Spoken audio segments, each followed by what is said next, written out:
Okay, great. So let's take a look. This one's interesting. Like, trend towards like de-emphasizing test requirements. Certainly colleges are increasingly test optional. Donna Clarke in particular, I think, has been a leader in looking at alternative test formats, and even in test waivers. Any thoughts on changes to your approach? Any thoughts on the role of tests and admissions? I'll let Donna Clarke go first. Your mic's already. I know this is a passion of yours. I want to. Yes, it is. Yeah.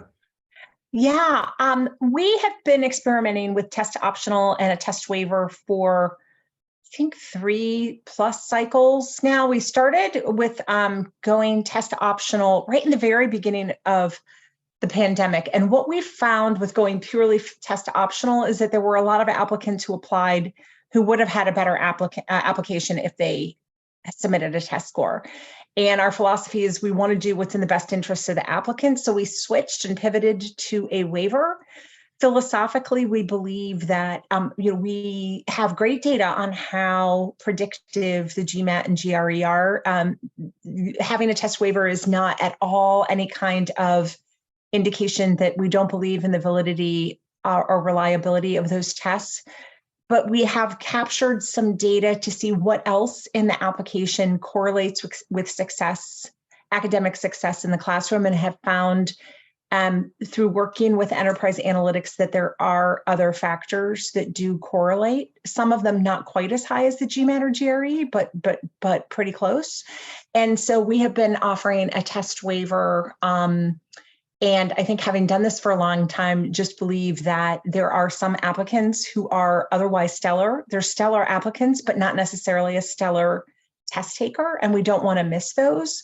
And given that it is, 2023, and there's so many certification programs out there and alternative compelling ways to provide evidence, and that's kind of why we have a test waiver, and we're iterating on it every year and gathering more information.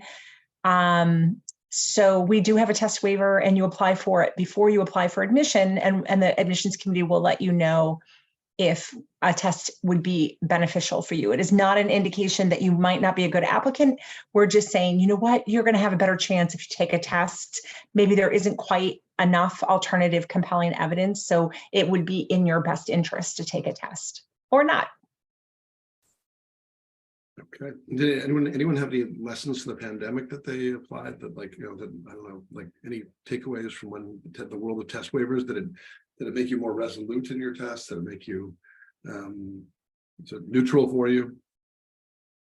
Take a pass on that one. I feel like I don't want to ask impromptu questions. I want to stick to the script here. Yeah. Well, I mean, I could say we never moved away from the test requirement, and I think. Right. I want to put Donna Levenson on. I know that MIT kind of went away and then went back. Maybe at the university, maybe not at the Sloan level.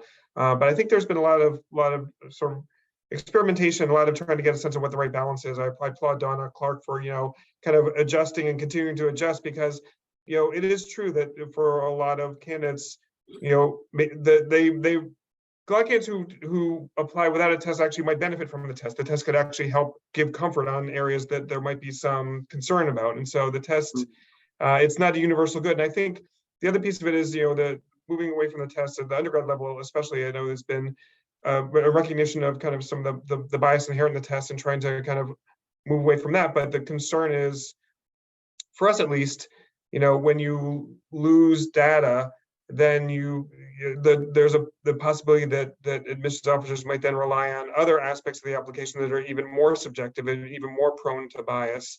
So we need to be mindful of that and strike the right balance. I think we're all trying to figure out how we can get better and better at predicting who will be successful for our programs and beyond. And so I think the test is one piece. We're increasingly recognizing it's a limited piece. It's a kind of it's a blunt instrument. It's a one size fits all, and we're trying to figure out how to get more nuance and more sophistication in terms of how we're looking at everyone's profiles.